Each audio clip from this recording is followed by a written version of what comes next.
भाई बहन जैसे झगड़ा कर रहा हूँ।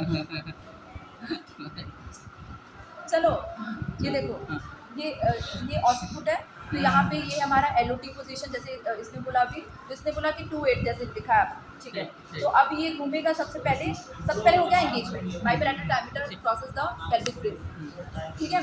उसके बाद ये touches the levator ani muscle, तो इट विल रोटेट बाय 2-8, 1-8-2-8, ठीक है। 1-8-2-8, 2-8 रोटेट किया, 2-8 रोटेट करने के बाद फिर क्या होगा, अंदर जाएगा, उसके बाद डिसेंड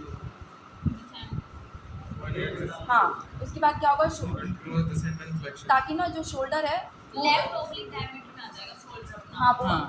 रुको, अभी इतना हो गया, तो ये सस्टेन नहीं कर पाएगा टॉर्शन, क्योंकि इसको किसी को ऐसे घुमा दो सस्टेन नहीं कर पाएगा, उन्हें ऐसे घुमा दिया, तो बॉडी जो शोल्डर है वो अब 1-8 घूमेगी ताकि वो टॉर्शन को रिलीव करे।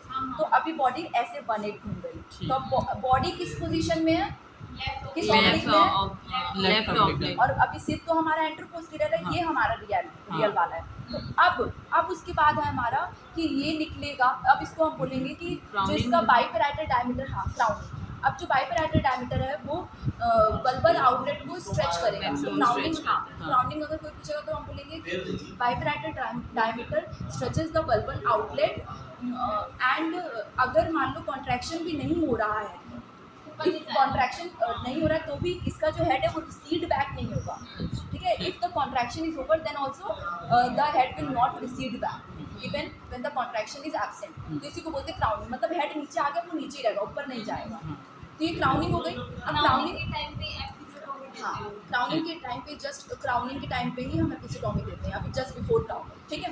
एपिसियोटोमी दे दिया, अब अच्छे से खुल गया पैसे, अब आराम से ही बाहर जाएगा। तो बाहर कैसे होगा, कभी भी अगर बाहर ले जाना है तो कभी फीटस को अंदर नहीं धक्का देना है, हमेशा बाहर धक्का देना है। तो इसका delivery of head by extension हो रहा है, देखो एक्सटेंशन हो रहा है सिर का, ठीक है।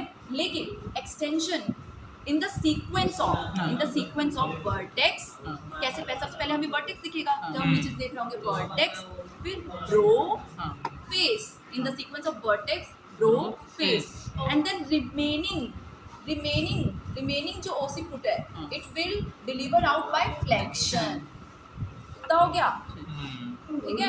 अब ये फ्री हो गया, अब इसमें कोई टेंशन नहीं, फ्री हो गया। तो जब कोई चीज़ फ्री हो जाती है ना तो वो अपने आप मिलेगी, उसको तुम्हें कुछ नहीं करना है, ये फ्री हो गया। लेकिन अभी भी हाथ हमारा किस डायरेक्शन में था, लेफ्ट ऑब्लिक, इसमें था।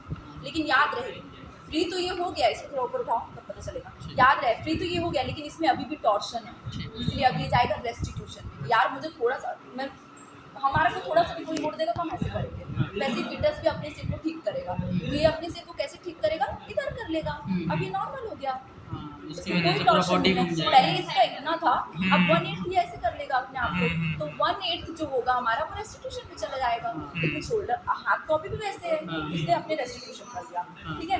अब रेस्टिट्यूशन टू रिलीव द अंदर वाला टॉर्शन जो था नेक का, internal external rotation of head is, अब उसके बाद रेस्टिट्यूशन के बाद स्टेप है हमारा, अब फिर से रोटेशन होगा, क्यों, क्योंकि मैम ने बोला था हर चीज़ को हमें आगे ले आनी चाहिए। तो अब ये एंटीरियर, अब डिसेंट वगैरह तो होता जा रहा है, जैसे ये डिसेंट हुआ तो फिर से ये टच हुआ, anterior shoulder touches the levator ani muscle, and then उसकी वजह से हार्ट रूल की वजह से ये 1/8 ऑफ द सर्कल घूमेगा। अब जब ये 1/8 ऑफ द सर्कल घूम रहा है ना, तो नीचे से देखना सिर को, सिर फ्री है, सिर भी घूमेगा, उसको कोई नहीं रोका है। ये 1/8 ऑफ द सर्कल घूम रहा है तो सिर भी कैसे घूम रहा है, 1/8 ऑफ द सर्कल, देखो सिर भी बाहर घूम रहा है। तो internal rotation of the shoulder by 1/8 of the circle which appears as the external rotation of the head, ये है उसके बाद वाला स्टेप, ठीक है। Internal rotation of the shoulder which appears as the external rotation of the head, ये restitution के बाद वाला हो गया। अब ये हाथ पीछे आ गया, अब कोई दिक्कत नहीं है। अब होगा प्यूबिक सिम्फाइसिस के पीछे ये हिंज हो गया, तो it hinges behind the pubic symphysis with anterior shoulder delivers first, followed by posterior shoulder and then lateral flexion के वाया पूरी बॉडी निकल जाएगा। तो ये एलो किसका था, टी का, एलो टी में याद रखना है, टी मतलब 2, कभी नहीं भूलेंगे आपसे, हमको मैं भी भूल गई, मैं कंफ्यूज हो गई।